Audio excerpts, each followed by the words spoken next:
Backing tracks are killing musicianship. For the record.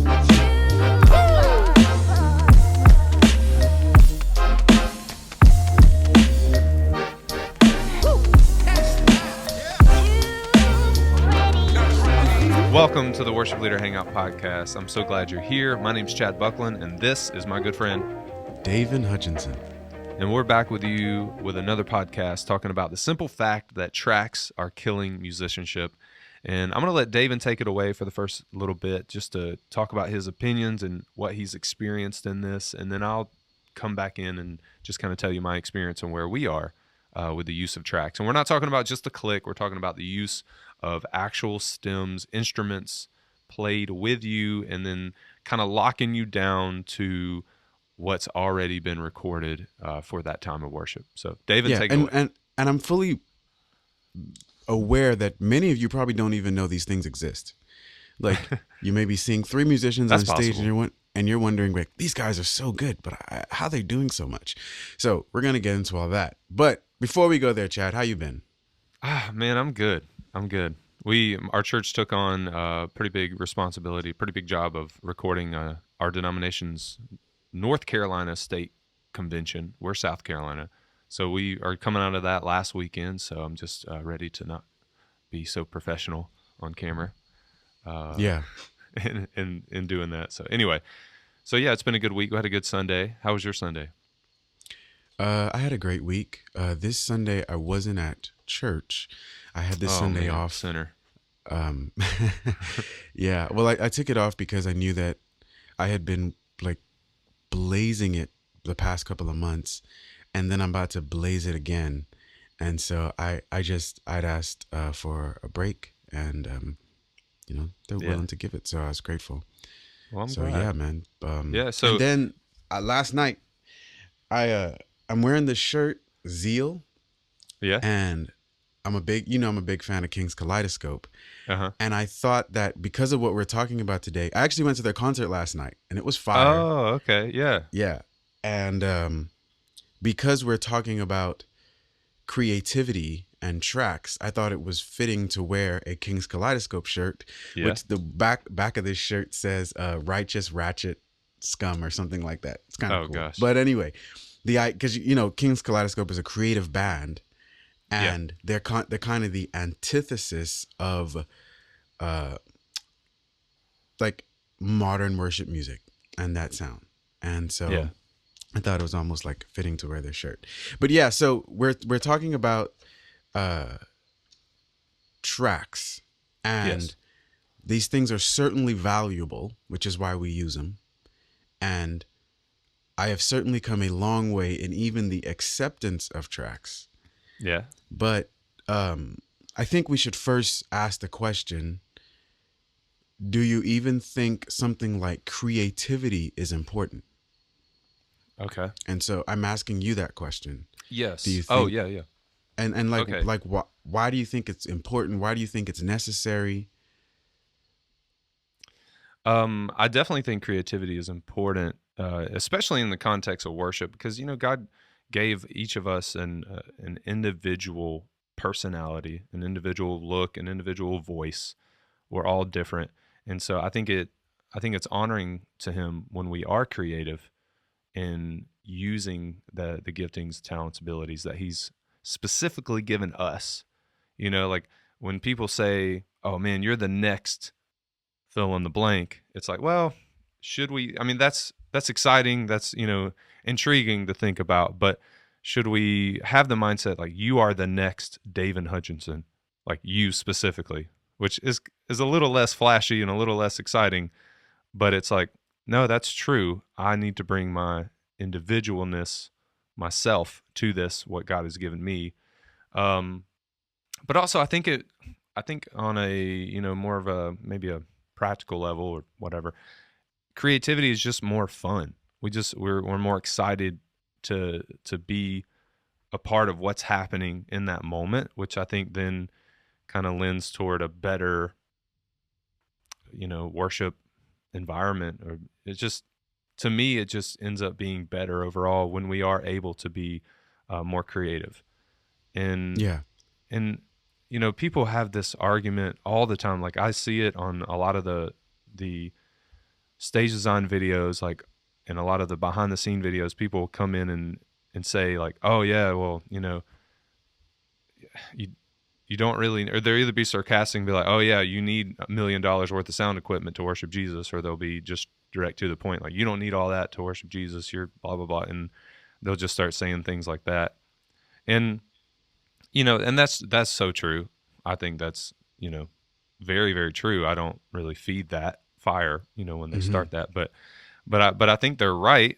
But then again, why limit our creativity when God has made us creative people? I mean, He is the ultimate creator, Yeah. and so why should we limit our creativity and just be stuck in this robotic nature in worship? And so I'm firmly against that, for sure, is just being so robotic.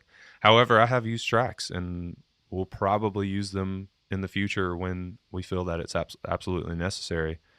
Um, but I think this podcast is kind of turning me in a little bit different direction, but I will Yeah. get there.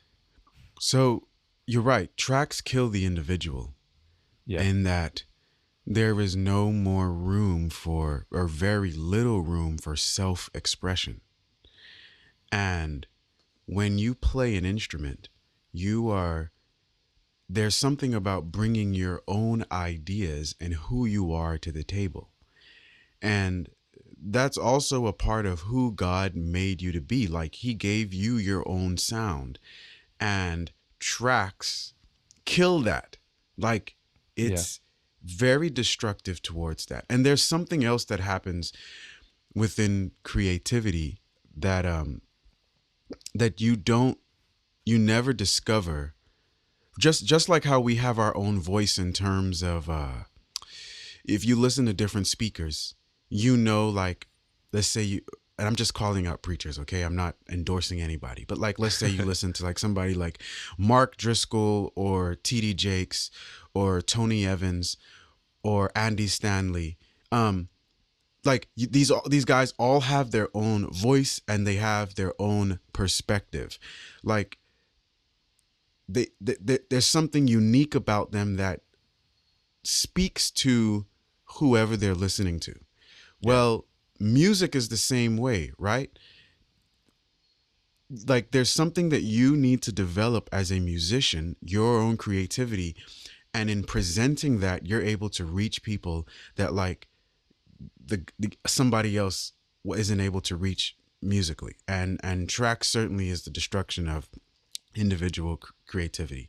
But I think it's also important to ask, yourself the question, like, is even, should churches, how much value should be placed on musicianship versus the value of, we need to present something good for the congregation to hmm worship with and honor God on Sunday morning. yeah, And so, have you ever thought about that question of yes. what's your Well, take I on it? mean, it kind of goes along with our last podcast with musicians being worried about presenting the best perfect piano playing, and so they transpose so they can play in C or whatever their best key is, so they can put forth what they think is their best. And Mm-hmm. there's we just established in that last podcast, like, that's not good, because you want to be able to use the entire keyboard and be able to flow. And we'll go listen to that last podcast. I think the same thing goes with tracks. Is we want to be able to to put in, like you said, who we are into our music. One thing I do want to say though is, a lot of times, and people might come in the comments and talk about this, so I do want to acknowledge that. Okay, say we have a bass player that Sunday, we will take the bass. Like most people that use tracks and are really versed in that, will take the bass out. So now you have the bass. Maybe you have a drummer on stage, so you don't have drums in the track, and maybe you just have some pad and different things like that within your track. Maybe even an electric guitarist if you only have one or none. And I think individually the bass player can kind of do what he wants to a certain extent. He's got to still play with the band. He can't just go off and, do like a sharp 5 to a 6 when nobody else is necessarily, unless he's me sometimes. But I think what the tracks do hinder us from is the creativity in the moment as well. And when you have an electric guitarist or, another pad, or maybe even the keys are tracked that are doing an exact certain thing every single time, then it does limit the MD or, like the music director or the worship leader from kind of going where they want to go. And then, super track guys will be like, well, I can just change this and that on the fly, but it's still, it still can hinder you from that creative side of the worship. Yeah, and maybe you're in an environment where you can't necessarily express too much creativity in the moment. For example, at church, one of the main services, I mean, there's a 60-piece orchestra and a 200-member choir, and I think 150 of them sing on Sunday morning. So they, having a creative moment with all of those people is probably not a good idea. Yeah. Because that's a lot of people you need to move at once, right? In the moment. But planned creativity, right? Yeah. Well, that's what I was going to get to as well. Is that it may not be spontaneous. Yeah. If you are glued to tracks, then there's certainly no room for that. I do think that our situation at church is different in the worship center space, because they do plan out their creativity, and they're always thinking creatively. They just have to plan it out. Right.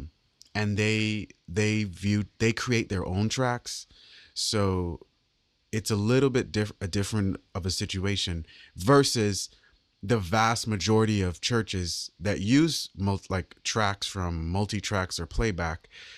And I wouldn't even say playback in this regard, but multi-tracks. There's no room for creativity because you're not creating your own tracks. You're just using those stems.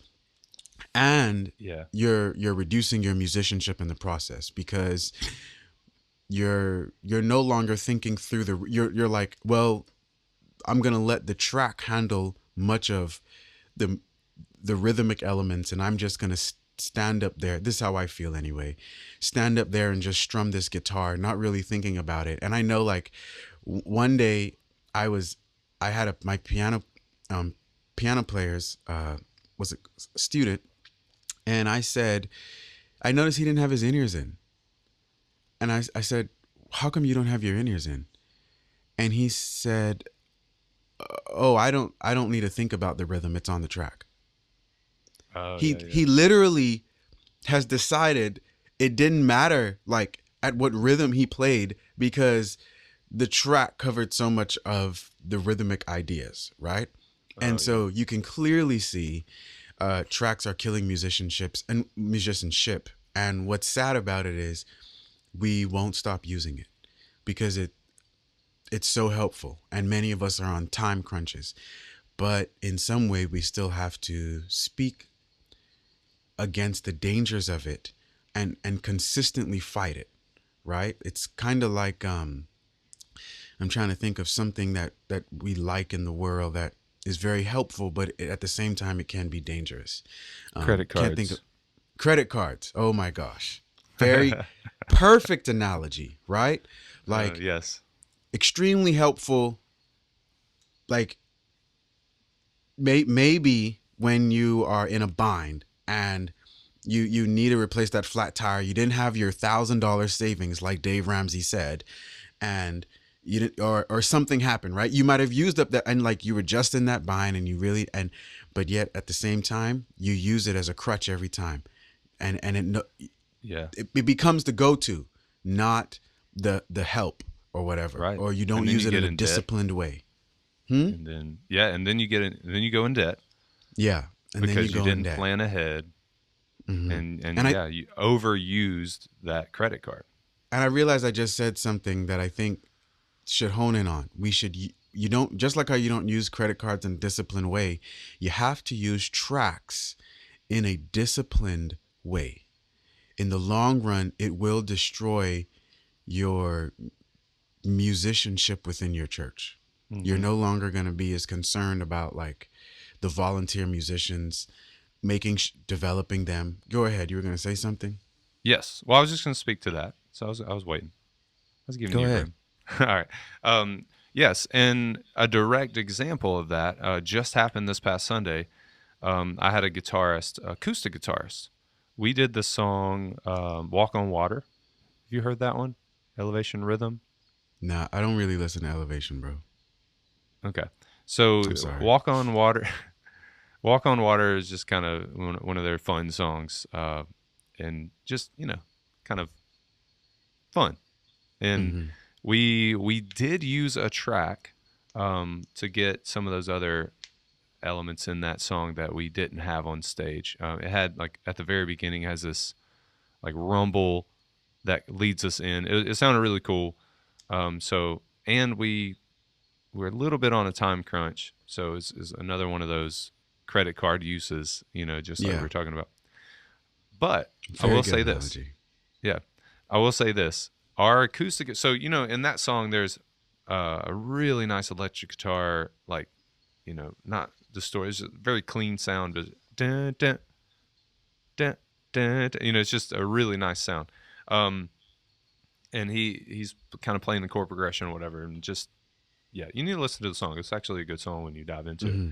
And our acoustic guitarist came somewhat ready for that, and he was like, "Hey, I mean, I know this part. Do you just want to leave it in, and I can just kind of strum a little bit?" And I was like, "No, play the part."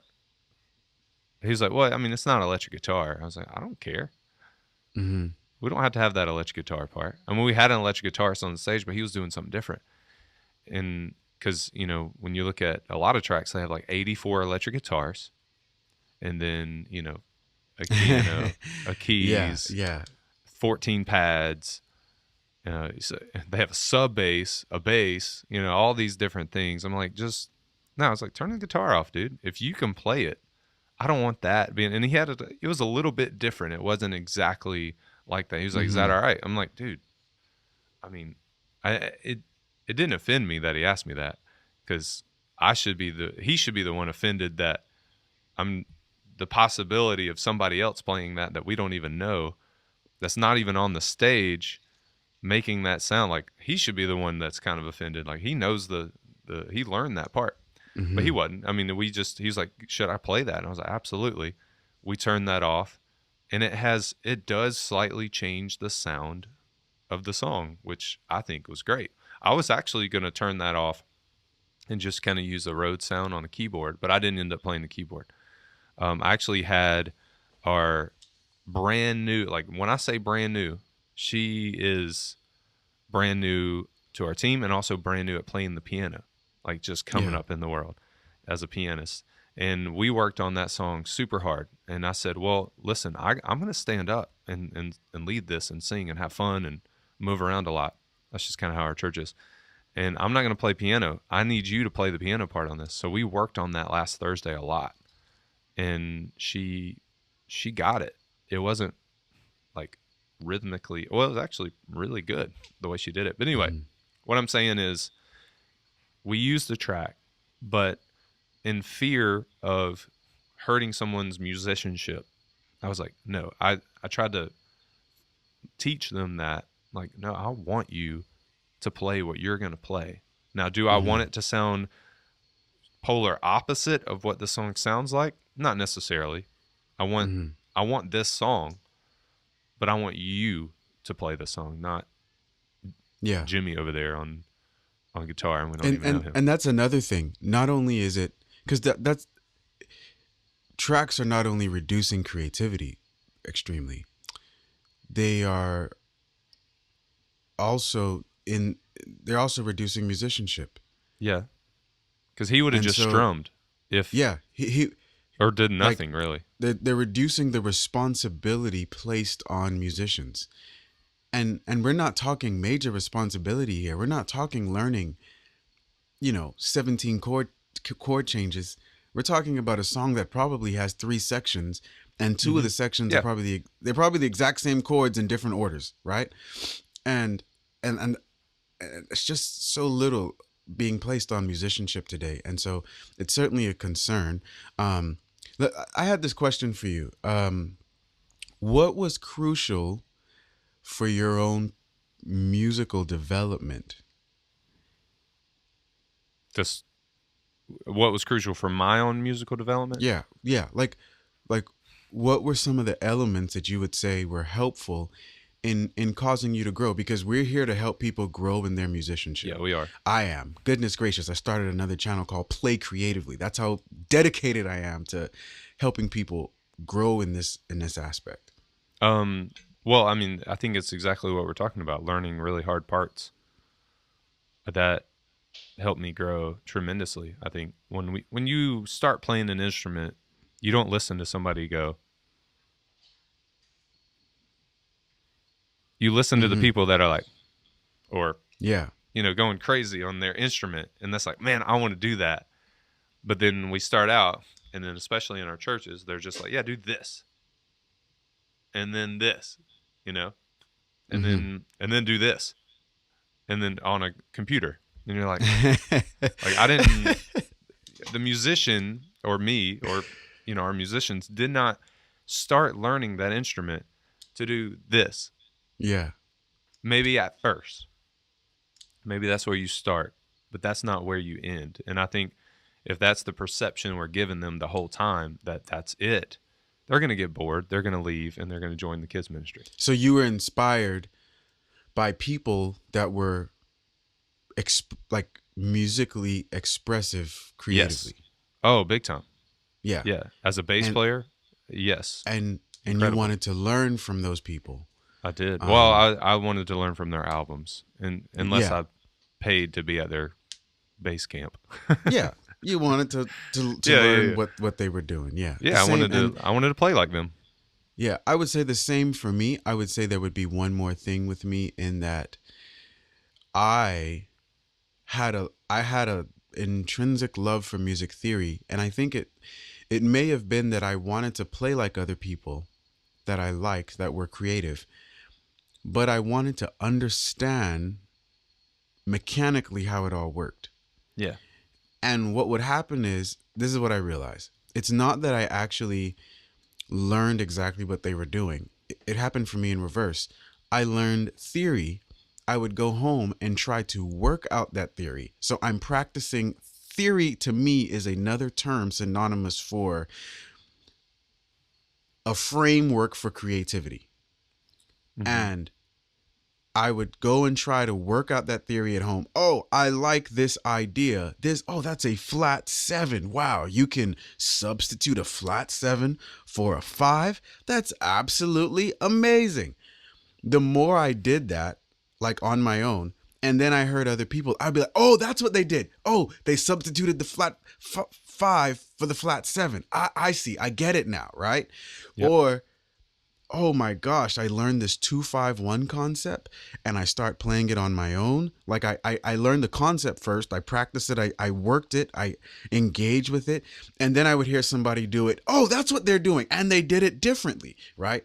Like that's what got me so excited about music. And so that was fundamental for my development. I really believe this, that music has, I don't know how many ways we engage with music, but I think it's multidimensional in that, and you could tell me your thoughts on it, but we engage with it from like, we learn, we are communicating with other people in a band.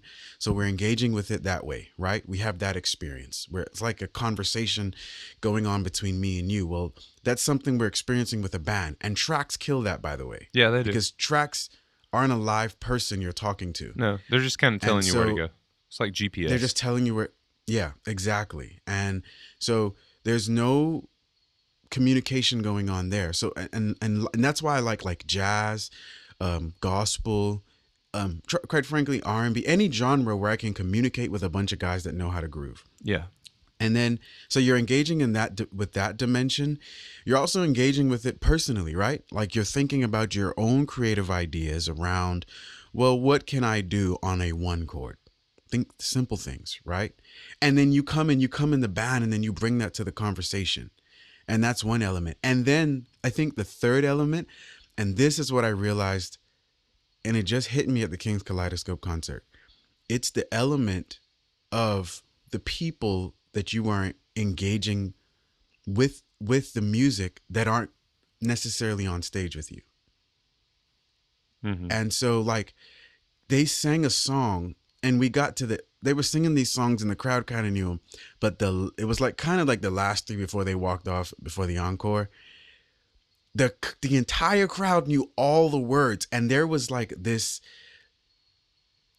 harmonious spiritual thing that was happening with the crowd and the band, and it was just absolutely beautiful. And I think there are these multiple ways we engage with music. Yeah. And so a lot of those things are killed by tracks.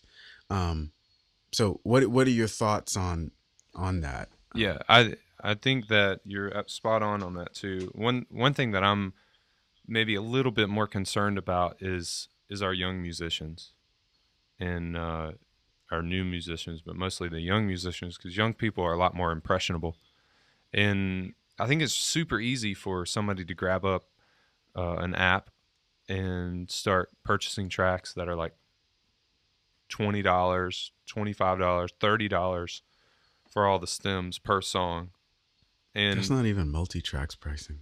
That's yeah. Well, that's, I know. Yeah, multi-tracks used to be 30. I don't know what they are now. $40, man. What's that? $39. Yeah, 39 now. But on the Loop community, they actually do try to keep it cheaper. And the community tracks they do. are even cheaper. Mm-hmm. They're like 15. And they used to be 9. Mm-hmm. But anyway, it's just what I think it's that I don't think it's ever going away as far as like the use of them and the apps and stuff like that. I mean, if I said I wish they would go away, that just means that I'm saying I wish a great company like Loop Community would just go away. And I'm not saying that by any means. What I am saying, though, is for our young people, when we just play a track and we literally just have a keyboardist, a bass player, and a drums, and you hear all this other stuff, like I'm worried a little bit about what they're perceiving through listening to that. Like, is worship is that song just the way the original artist did it? Or is there a way that, I don't know, I think about that and I get a little tied in my brain, like, how are they perceiving that? Is it like, are they saying like when they hear that song, it has to be that exact way? Or can we not use a track, maybe use a click to keep us in time, but not use a track and it just be bass, keys, and drums and just see what happens? Yeah. Is it that you're saying, and I'm just trying I'm to... also talking about the musicians too themselves, but also the young people in the crowd. Yeah.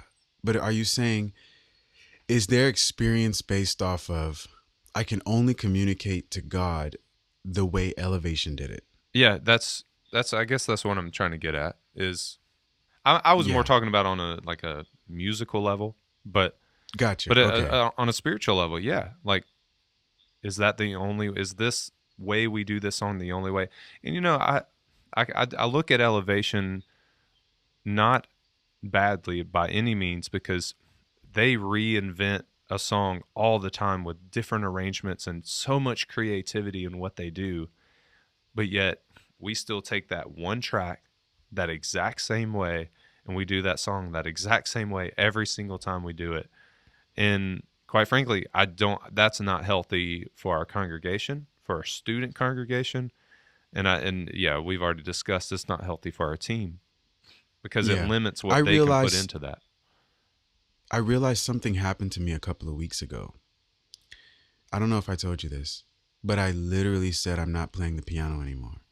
Oh, yeah, you did. On yeah, Sunday you told me mornings. that. Because you're terrible, and everybody knows that. Because No, I felt like my creativity was being sucked dry. by these tracks, man. There was no room, and I did that. And I'm not saying that we do like Why don't you there are stop some using elevations. tracks? Say it again. Why don't you just stop using tracks? That's a very good question. And that's the challenge, right? Is I know tracks are a credit card. And And they cost daggone money too, and credit cards cost daggone money. yeah, 18, the 20%. challenge I face is, I'm in a high school space and I'm working with students. That's the one. That's the And ones I fear the most. and you don't, it's not Becoming just dumb. you. The truth is you have like a responsibility to supervisors and people that look that your supervisors are responsible for, and there is a certain expectation of quality that's expected, and you have to battle both, right? And so I am constantly navigating, how do I make sure I'm managing the quality of what's happening.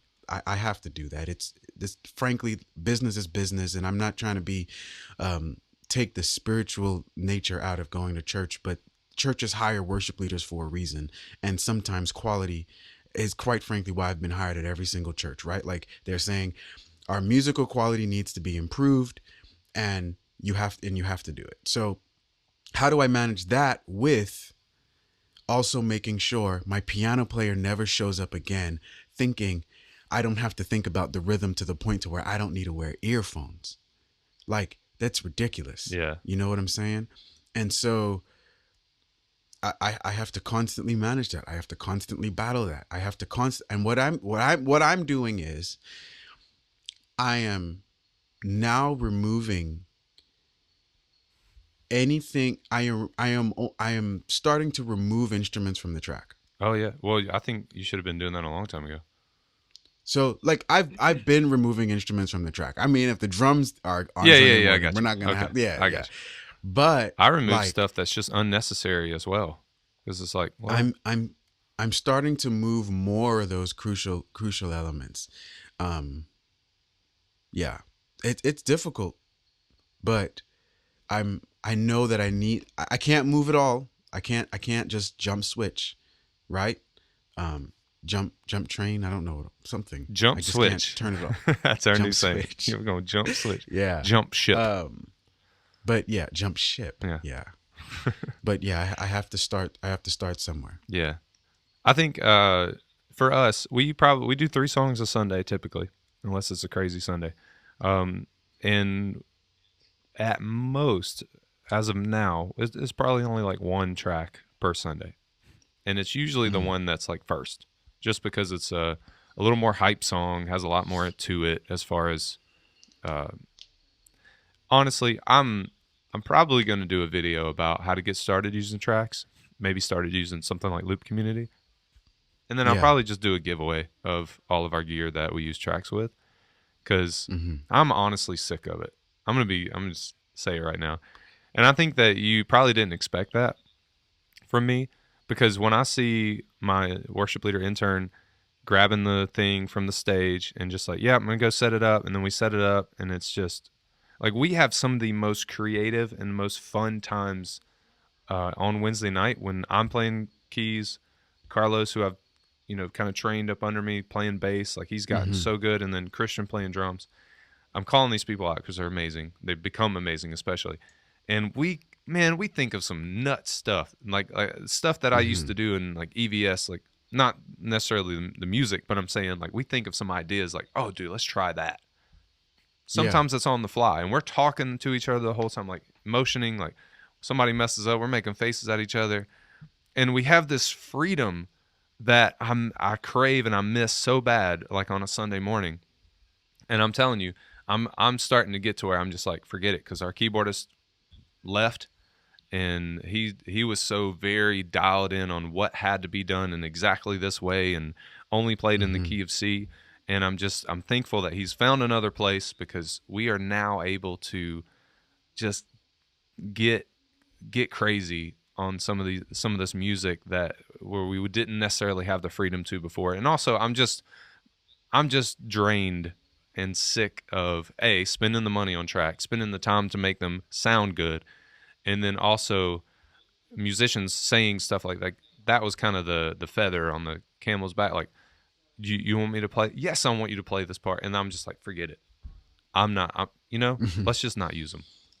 Yeah. Because Yeah. my musicians are seriously like, hey, do you want me to play this part? Or do you want the loop to play it? I feel like I've failed when I've heard that. So Yeah. I'm honestly sick of it. And I knew you probably didn't think I'd get to that point today, but Yeah, I don't think I knew that. yeah, And I've been I kind of got hiding it there. from you because I know I used to I be like got there.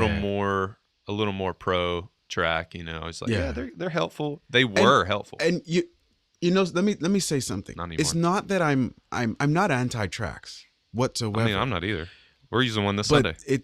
you have to use them in a disciplined way. Yeah, And I think it's not just my issue with tracks. I think like the whole CCM space has been created around a genre that I'm not particularly fond of anyway. So that on top of now I have to sing it exactly like it's created. Are you kidding me? Like that right there yeah, is what has like caused me one Sunday. I literally said, that's it. Hey, bro, you got it. I'm done. And honestly, I needed to do that anyway. I needed to focus more. If I have all these volunteers that can play the piano, like, yeah, I may be a fairly decent piano player, but it's at the end, like they can really do a great job yeah, on these songs. And I could focus my attention more on leading these students in worship. yeah. Right. And so, yeah, that was another reason for it too. We're gonna talk But about that in another podcast, by the way. what? Well, you're amazing at keys, and I consider myself a decent bass player, but yet we're not necessarily playing that stuff on Sunday. Yeah. So what are we doing? You know what I mean? Like we're going to talk about that, but I Yeah. know you need to wrap this up. So maybe let's talk about just real briefly, what can somebody do if they made it this far in the video? They are like, you know what should I do? I'm gone too far First thing in you need to track. do is subscribe to Worship Leader Hangout. Yes, and then you'll be better at everything. Yeah. Make sure you subscribe here. Yeah. And our channel is about helping worship leaders lead their teams. And so if you have to use tracks initially, and that's what Chad did for a long time. I did. I If you talked need about to that, use yeah. them, like we said, they are a credit card, right? Mm-hmm. They are helping you Get out of a produce some pinch degree of, is what I would say. yes, Get out of a pinch. produce some quality on Sunday morning because you have to lead a congregation in worship, and that's ultimately the more important than musicianship. Which I struggle with that, but that's really what it is, right? It's the helping people honor God and sing to Him on Sunday morning and producing some quality in that. And that's probably the biggest argument that we'll have against this. Yeah. I honestly think that we're going to be a little bit hated, but then again, Jesus is continually hated all over the world. So yeah, so I would say start to think about it. Yes. And everybody's context is different, and that's the thing, right? Creativity is different everywhere you go. And that's all I want, right? Is more creativity happening. But for that to happen, we all have to think about that and how that looks within our context. Yes. And I'm navigating that now. So yeah, I stopped. And I want to end this out. So if you are looking to, if you feel like you've gone too far, if something we said today is like, you know what, I am in debt with tracks. And, I'm glad last week we used the health analogy. This was way better. Yeah. So don't. Yeah. Anyway. I'm glad you said it because Yeah. I would have said something worse. Oh, well, I mean, but I'm completely against debt of all kinds. Yeah. So of course. Yeah. But anyway. We're both Dave Ramsey people over here. Yeah. So anyway, we'll get Anthony O'Neill on this podcast one day. Pooh, that'd be fine. Yeah, he's cool. All right. So what I would say is don't just walk in like Jesus did and just start throwing tables and throwing iPads and computers everywhere. that's probably going to be like, what in the world is wrong with John? Mm-hmm. No, what you need to do, John, is walk in there and just say, what if we just use the click on this song? Oh, well, what about this part? Do we need this part? Maybe start asking your people questions like, do we need it? Or can Mm-hmm. we, or can Susan play that on the keys? Oh, I guess I can learn do, do, do, do, do, do. Oh, wow, I can play that. That's only 3 notes. And Mm-hmm. dude, the juices start flowing, the creativity starts coming out. You hear a little bit different on the do do do like rhythm. You're like, oh yeah, oh you played a little bit different. That's kind of nice. And then once you do that, it's like, well, it's so much easier to go. Well, what about this song? Let's just play with a click on this song. And then before you know it, you're like, your people are like, we don't need the track. You Mm-hmm. want to get them to the point where they're like, we don't need that track. And then you're like, well, we don't need to pay for it either because we can use that money towards something else. In fact, we have 3 broken cymbals. Not us, but you know, John's church may have 3 broken cymbals, and they're like, yeah, we could use the money to get new cymbals, or use the money for whatever. I'm just saying, it's like tracks. I think are going to, especially in the smaller churches, will always keep that worship team small and will always limit their ability to grow and attract amazing musicians, and also limit their ability to Yes. grow their up and coming musicians. Yes. Point blank. I'm not saying to go in and just throw around the stuff, but you've got to think strategically about this if you want your people and if you want your team to grow and have an individual Yes. sound where people come in your church and like, wow, I love your worship team. They sound amazing. Honestly, I'd rather go into a church and come out kind of almost making fun of them in my mind because it sounded so different than walking in and going, yeah, it's that song. Sounds just like that song. But anyway, but that's it. Good luck with that. We'll be praying for you. Pray for us because we're gonna get some hate on this, but we don't care because this comes from the heart. So, Davin's got a meeting to Yes. get to. Davin, thank you so much for being a part of the podcast again. I don't give you a choice, so. No. But I love you, dude, and I know you got to get to a meeting, so I'll talk to you after your meeting. Okay. See you, man. All right, see ya. Thank you guys so much for watching. Remember, great worship leaders are always learning.